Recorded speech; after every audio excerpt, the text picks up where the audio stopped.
तो दोस्तों ब्रेक के बाद स्वागत है आप सभी का हमारी खास पेशकश पूर्ण सत्य की ओर में। अगर आपके जीवन में भी परेशानियां जिसका समाधान आप जल्द से जल्द पाना चाहते हैं ज्योतिष, वास्तु, मनोविज्ञान, मॉडर्न साइंस के द्वारा, तो आप दिव्य श्री अनुसंधान केंद्र में कॉल कर सकते हैं और अपनी सभी समस्याओं से जल्द छुटकारा पा सकते हैं, निजात पा सकते हैं। और आपके सभी सवालों का आज हमारे स्टूडियो में जवाब दे रहे हैं आचार्य मुकेश। अगर आपका कोई भी सवाल है तो आप जल्द से जल्द पूछ सकते हैं। तो चलिए हमारी चर्चा को आगे बढ़ाते हैं, जो कि हम कर रहे हैं वास्तु के बारे में।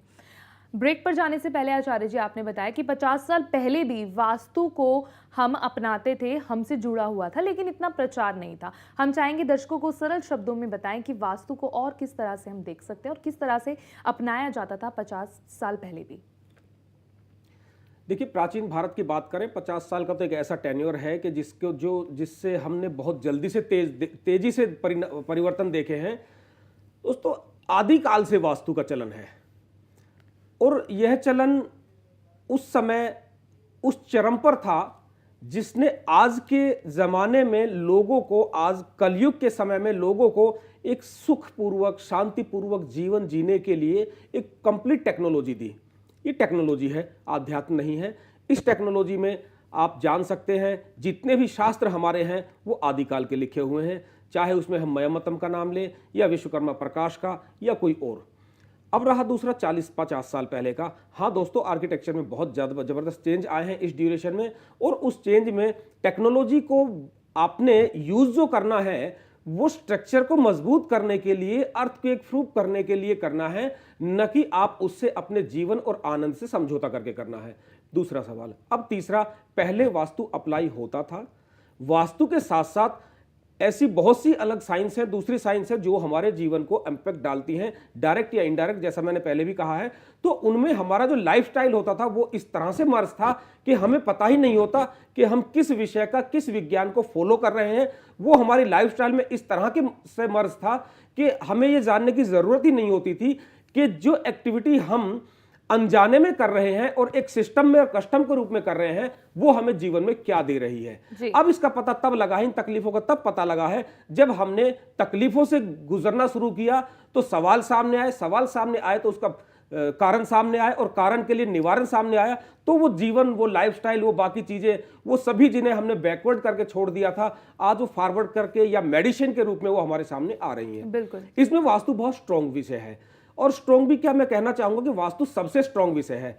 इसको ठीक करके आप जीवन में सुख, समृद्धि, संपन्नता, और सबसे बड़ा विषय प्यार, रिश्तों में प्यार, रिश्तों में ताकत, रिश्तों में मंगल, आप ये सब कुछ कर सकते हैं, ले सकते हैं। बहुत मुश्किल नहीं है, नितांत जरूरी है। लेकिन 50 साल पहले वास्तु यूज नहीं होता था, सोचना मानना बिल्कुल गलत है।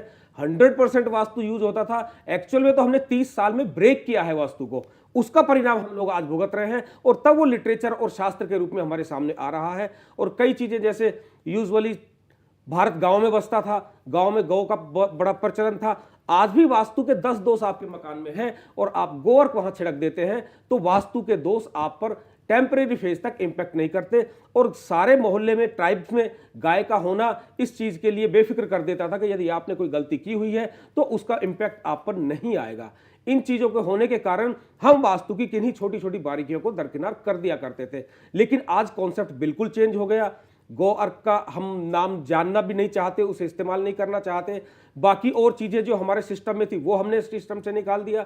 इसलिए अब जरूरी हो गया है कि उन सब चीजों को जब तक हम ना जान पाए तब तक वास्तु से ही अपने जीवन को सुधारें और संभालें। जी बिल्कुल आचार्य जी, आपने जैसा कि बताया हमारे दर्शकों की 50 साल पहले भी हम वास्तु से जुड़े हुए थे, लेकिन अब प्रचार कुछ इस कदर बढ़ गया है कि अब हम सब काम वास्तु के नियम अनुसार करना चाहते हैं। यूं तो आचार्य जी आपने कई सब्जेक्ट्स को डील किया होगा वास्तु में, लेकिन अगर बात करी जाए इंटरनेशनल की, क्या किसी इंटरनेशनल सब्जेक्ट पर आपने डील किया हो और वहाँ पे कई तरह की घटनाएं और दुर्घटनाएं देखने को मिली होंगी? हम चाहेंगे आप इसे हमारे दर्शकों के साथ शेयर करें। देखिए, वैसे तो अनेक इंटरनेशनल सब्जेक्ट हैं और वेल नोन सब्जेक्ट हैं जो अच्छी घटनाओं के लिए भी और बुरी घटनाओं के लिए भी जाने जाते हैं।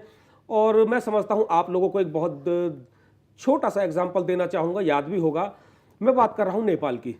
नेपाल में जो रॉयल हाउस है, नारायण हिती पैलेस, राजभवन जो हुआ करता था वहां पर एक नरसंहार की दोस्तों आप बड़ी दर्दनाक दुर्घटना हुई थी। आपको याद होगा कि बच्चे ने शूट फायर कर दिया था और परिवार के सभी लोग एक दुर्घटना में मारे गए। दोस्तों नेपाल की इस नारायण हिती पैलेस में बहुत बड़ी बड़ी दुर्घटनाएं हुई हैं। राजा की उम्र बहुत कम रही है, बहुत कम समय में लाइफ लॉस हुए हैं। छोटे लॉस की बात नहीं कर रहा हूं और प्रॉब्लम्स की बात नहीं कर रहा हूं, लाइफ लॉस बहुत ज्यादा हुए हैं। अब इसमें क्या वास्तु जिम्मेदार है? यह वास्तु है? Yes it is there, it is 100% there. और वास्तु शास्त्र में वास्तु की जो गलतियां लिखी हुई है, यदि आपको पूरी तरह से प्रैक्टिकल देखना है तो आप नारायण हिती पैलेस जरूर जाइए। मैं आपको कमियां बताता हूं क्या है। दोस्तों सबसे पहले नारायण हिती पैलेस दक्षिण मुखी बना हुआ है। दक्षिण मुखी गलत नहीं होता, बार बार कहता हूं कि दक्षिण मुखी गलत नहीं होता, लेकिन वो दक्षिण मुखी टी एज पर बना हुआ है। वो टी पर आकर रोड वहां सीधी हिट करती है और बंद होती है और मेन द्वार पर वो आकर हिट करती है, सबसे पहला। दूसरा, दक्षिण में बहुत गहरा गड्ढा और खाई जो जिसके ऊपर से होकर आप नारायण हिती पैलेस में अंदर जाते हैं, वो दक्षिण का गड्ढा जो कि अकाल मृत्यु, असमय मृत्यु और मूर्ति तुल्य कष्ट देता है। इसके बाद दोस्तों आप जाइए तो जो पैलेस बना हुआ है उस पैलेस में ईस्ट ऊंचा है और वेस्ट नीचा।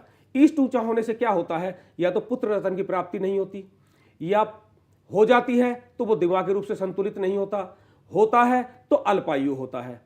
अब बात हुई कि बार बार ऐसे कम आयु वाले राजा नेपाल को मिले इस तरह की, तो वो वहां पर इंप्लीमेंट होता है। तीसरा, स्टैंड करना। स्टैंड करने की बात करें तो वही चीजें वापस वहां आती है कि नॉर्थ हायर और साउथ लोअर होने के बाद आपको आर्थिक नुकसान, मानसिक नुकसान, शारीरिक नुकसान ये सभी करने पड़ते हैं। इसके बाद सुरक्षा की तरफ आप कभी ध्यान नहीं दे पाते, डेवलपमेंट की तरफ आप बहुत अच्छे से ध्यान नहीं दे पाते, क्योंकि दोस्तों आप छोटा सा एग्जांपल मानिए कि आप बिल्कुल हेल्दी है, आपको कोई प्रॉब्लम नहीं है, जबकि ये प्रॉब्लम तो बहुत बड़ी है जिसे मैं एक्सप्लेन कर रहा हूं। आपको थोड़ा सा भी अगर पेन है, बॉडी पेन है, तो आपकी परफॉर्मेंस 50 से कम रह जाती है, जबकि वहां तो इतने ब्लंडर मिस्टेक है। और जिस दुर्घटना को आप जानते हैं दोस्तों, यदि वो इतिहास देखना चाहेंगे, नेट पर भी शायद आपको अवेलेबल हो जाएगा, आप सर्च करें और देखिए, जानिए कि वास्तु किसी जगह विशेष से बिलोंग नहीं करता, किसी व्यक्ति विशेष से बिलोंग नहीं करता, किसी वर्ग विशेष से बिलोंग नहीं करता, किसी धर्म विशेष से बिलोंग नहीं करता। वास्तु ह्यूमन बीइंग के लिए एक वेलनेस साइंस है, वेल डेवलप्ड साइंस है। किसी भी पैरामीटर्स में किसी भी लोगों के लिए इसे मानना जरूरी होना चाहिए। बिल्कुल इसको अपनाना भी चाहिए। और हम हमारे दर्शकों को भी बोलेंगे कि अगर वास्तु के नियम समझना चाहते हैं, अगर अपने घर में वास्तु इंप्लीमेंट करना चाहते हो, सबसे पहले दिव्येश्वर अनुसंधान केंद्र में आए और आपसे कंसल्ट जरूर करें। अगर बात की जाए आज के टिप ऑफ द डे के बारे में, तो आज हमारे दर्शकों को आप क्या बताएंगे?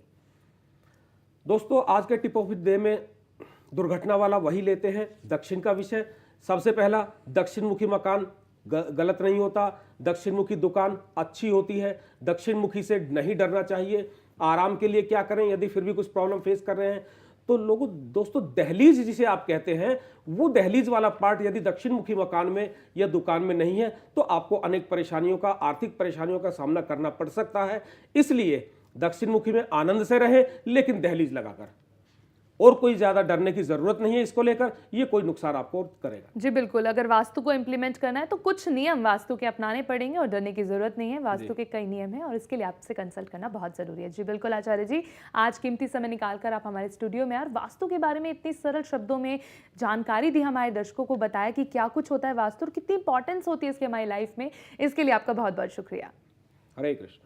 तो दर्शकों, हमारी खास पेशकश पूर्ण सत्य की ओर में हमने जाना कि वास्तु किस तरह से प्रभावित करता है हमारे जीवन को और वास्तु के नियम क्या कुछ होने चाहिए और क्या कुछ होते हैं जिन्हें इंप्लीमेंट करके हम सारी परेशानियों को दूर कर सकते हैं। हमारी खास पेशकश पूर्ण सत्य की ओर में वक्त हो गया आप सभी से इजाजत लेने का। फिर मुलाकात होगी नेक्स्ट एपिसोड में। दीजिए इजाजत, नमस्कार।